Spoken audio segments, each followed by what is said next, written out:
Buenas tardes, profesor. El día de hoy, el grupo 6 realizará la presentación de su control de lectura número 2. Primero empezaremos con el análisis de los personajes según el contexto de su época.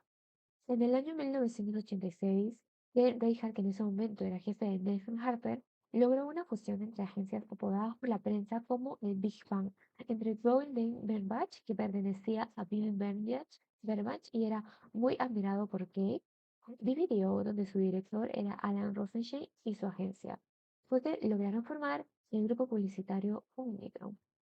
Cabe resaltar que se dio también porque Alan Rosenstein tenía el mismo interés de Reinhardt por conseguir la agencia Doyle Bernbach. El año siguiente de la creación de Omnicom, Sir Martin Sorrell dejó su cargo de jefe financiero en la agencia Saatchi Saatchi al alcanzar los 40 años.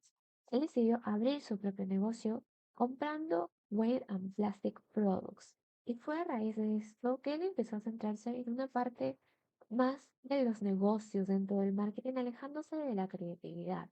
Y dentro de sus compras de diferentes agencias, se logró un hito dentro de la publicidad, que fue convencer a David Ogilvy de vender su agencia Ogilvy and Mather, que se menciona que al principio ambos no tenían la mejor relación, pero una vez que Sorrell se ganó el respeto de Ogilvy, lograron mejorar y se dio esta gran venta.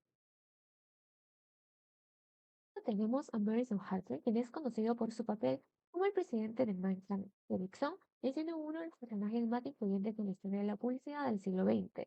Se le destaca por su papel en la creación del Interpublic Group, siendo uno de los primeros grupos publicitarios del mundo. Harper fue fundamental en la integración de los servicios al cliente bajo un mismo paraguas corporativo, lo que permitió atender todas las necesidades de los clientes de principio a fin. En el caso de Publicis, tenemos a Marcel Breuster Blanche, quien es su fundador y se destacó por su visión empresarial y por su apoyo a Maurice Levy, de quien predijo dirigiría la empresa en un futuro. Levy fue quien logró transformar la agencia y la convirtió en un líder de comunicaciones y marketing. Además, promovió la transición de sus procesos hacia el sector digital.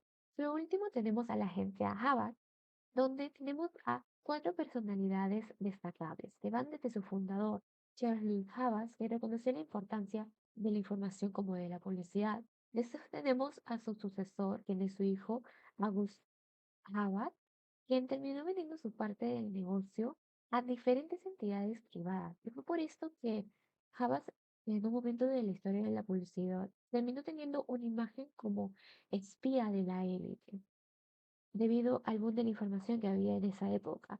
Mucho más tarde tenemos a uno de sus directores, que fue Jack Truss, quienes recibieron este cargo se encargó de la reestructuración de la agencia. Sin embargo, un tiempo después, cuando se cambió de director y empezó a liderar Alan de Pusilac, ocurrió la fragmentación de la agencia, quedando solo la división de publicidad formada por Charles Havas. Teniendo en cuenta lo anterior, hablaremos un poco más de los personajes mencionados en el capítulo. Kane Reinhardt comenzó trabajando en varios cargos dentro de la publicidad hasta que lo contrataron como redactor creativo en la agencia Needham Lewis Burrow. Con el paso del tiempo, la agencia evolucionó. En 1982 asumió el cargo de jefe de Needham Harper y con ello el futuro de la agencia, puesto que el 28 de abril de 1986 se publicó su alianza con la TDB y la PBTO. Esta función se convirtió en una tendencia futura que proporcionaba toda clase de servicios de marketing y de publicidad.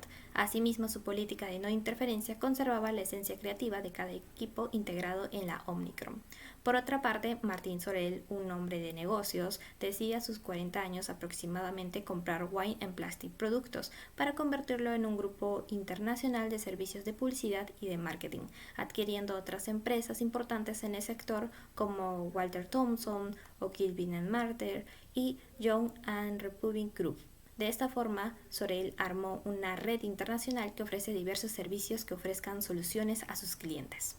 Marion Harper, al igual que Martin Solet, adquirió una pequeña empresa llamada Marshall Pratt y posteriormente a engullecerse de más agencias. En 1960 formó el Holding Interpublic y su estructura se dividía en cuatro. A pesar de que tuvo que abandonar el negocio de la compañía y de la publicidad, la estructura propuesta por él se adoptaba en otros grupos en la que él había sido pionero. Por otra parte tenemos a Maurice Levy de Pulitz, que adquirió la red francesa FCA PMZ, la agencia Fallon, McElligott, la firma francesa Tichy, Picom 3 y Tensu, la cual lo convirtió en el cuarto grupo de publicidad más grande del mundo. Por último tenemos a Charles Louis Java, un notable comerciante, banquero y publicista que convirtió a Havas en el difusor de información exclusiva sobre el gobierno para la prensa. Posteriormente, en 1840 publicaba boletines para políticos, banqueros e industriales, además de ofrecer servicios de publicidad. Más adelante, Regin, quien dirigió Havas desde 1916 hasta 1944, hizo crecer exponencialmente la empresa, puesto que se diversificó con publicidad en el ámbito internacional e inversiones en conexiones de telégrafo con el norte de Europa y Estados Unidos. Asimismo, en 1920 se fusionó con la CGA. Ahora presentaremos dos campañas desde la perspectiva de la época. En la primera tenemos You Don't Have to Be Jewish to Love Levi's, que significa No tienes que ser judío para amar a Levi's, creada por la agencia de publicidad DDB, que fue en 1961 y se destacó por su enfoque inclusivo y humorístico. En ese momento Estados Unidos está experimentando un periodo de cambio social y se están desafiando las normas culturales tradicionales. La campaña aprovechó este ambiente para promocionar el pan de centeno de Levi's y se centró en la idea de que no era necesario ser judío para disfrutar de su sabor único. Esto reflejaba una sociedad que se estaba volviendo más diversa y tolerante, abriendo las puertas a la aceptación de diferentes culturas y grupos étnicos. Por el otro lado tenemos la campaña Think Small, que significa piensa en pequeño, de Volkswagen, también de la década de 1960, que se centró en romper con las normas establecidas en la industria automotriz. En un momento en que los automóviles grandes y lujosos dominaban el mercado, Volkswagen desafió esta tendencia al promocionar el pequeño y económico Volkswagen Beetle. La campaña aprovechó la simplicidad y la economía del Beetle en un momento en que los consumidores buscaban eficiencia y un enfoque más sencillo de la vida. Esto reflejaba un cambio en las preferencias del consumidor hacia la innovación, la sostenibilidad y la simplicidad, desafiando las normas de los autos grandes y lujosos. Ahora vamos a comenzar con la comparación de las campañas previamente vistas con otras del mismo mercado. La campaña You Don't Have to Be Jewish to Love Levi's de la década de 1960 y la campaña Sheraco de Coca-Cola del 2011. La llamada atención radica en su eslogan You Don't Have to Be Jewish to Love Levi's. No tienes que ser judío para amar a Levi's. Este eslogan desafía las expectativas y estereotipos al afirmar que el producto de una panadería judía podía ser disfrutado y amado por cualquier persona, independientemente de su origen étnico o religión. En otra parte, la llamada atención de Sheraco se centró en personalizar las botellas y promover la costumbre de compartir Coca-Cola con personas especiales.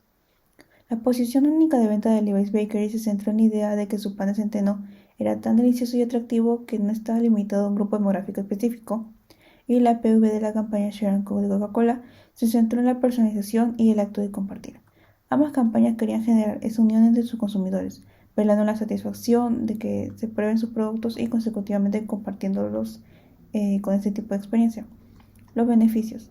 Ambas campañas coinciden en priorizar la aplicación de mercado y notoriedad de la marca, al igual que tener un impacto emocional con el consumidor. Y sus objetivos era priorizar que el consumidor genere cierto tipo de empatía con la marca y también que no podía faltar el aumentar las ventas. Continuamos con la campaña Think Small de Volkswagen, que se lanzó en la década de 1960, comparada con la campaña de la misma categoría de automóviles God Me a Farmer de Ram, que se emitió durante el Super Bowl de 2013. La campaña Think Small fue una llamada de atención en un momento en el que la industria automotriz se estaba enfocando en la idea de autos grandes y potentes, en contraste con los autos estadounidenses de la época, que eran más grandes y ostentosos. Volkswagen decidió dar un giro radical al promocionar a su Volkswagen Beetle, un automóvil pequeño, compacto y de diseño sencillo. A diferencia suya, la campaña Ram se centró en reconocer y honrar a los agricultores por sus esfuerzos y sacrificios. La voz en off anunció que se basó en un discurso de Paul Harvey, un famoso locutor de radio que honró la labor de los agricultores. La PV de Beetle era un tamaño compacto, económico y de combustible poco con durabilidad. Volkswagen aprovechó esta singularidad para atraer a un público que buscaba un automóvil práctico y eficiente en lugar de uno lujoso y grande. La posición única de venta en la campaña de Dodge Ram se centraba en destacar la durabilidad, resistencia y confiabilidad de los vehículos Ram de Dodge. En este caso, RAM no se refería a una característica específica del producto como el tamaño o las características técnicas, sino más bien a las ideas de que los vehículos RAM eran como las herramientas esenciales para los agricultores, quienes realizan un trabajo fundamental y difícil. Los beneficios. Estas divergen, pues RAM celebra y enfoca en el consumidor y no en el auto en sí. Y en sus objetivos, en esta parte, ambas concuerdan con el aumento de ventas, al igual que las previas marcas. Por último, veamos la aplicación de las campañas. Con la campaña You Don't Have to Be Jewish to Love Levi's, Levi's pasa a la historia de la publicidad a pesar de ya no existir, no solo por romper el estereotipo con el eslogan, sino también con la pieza gráfica que presentaron, ya que se presentaban a personas de diferentes etnias y orígenes sociales. Esto es un ejemplo de cómo se aplica la campaña publicitaria con el factor social para hablar directamente con el consumidor y apelar a su lado emocional que necesitaba esa búsqueda de la representación en la publicidad. Refleja el cambio social que intenta abrir paso a la inclusividad. Respecto a Think Small, esta pasa la historia de la publicidad como por su estrategia contracorriente. Volkswagen se enfoca en realzar las características de un auto pequeño, con metáforas graciosas que se quedan en la mente del usuario, y en contraposición de la moda de la época que era asociar a los autos con algo majestuoso, con algo grande y varonil. Muchas gracias por su atención.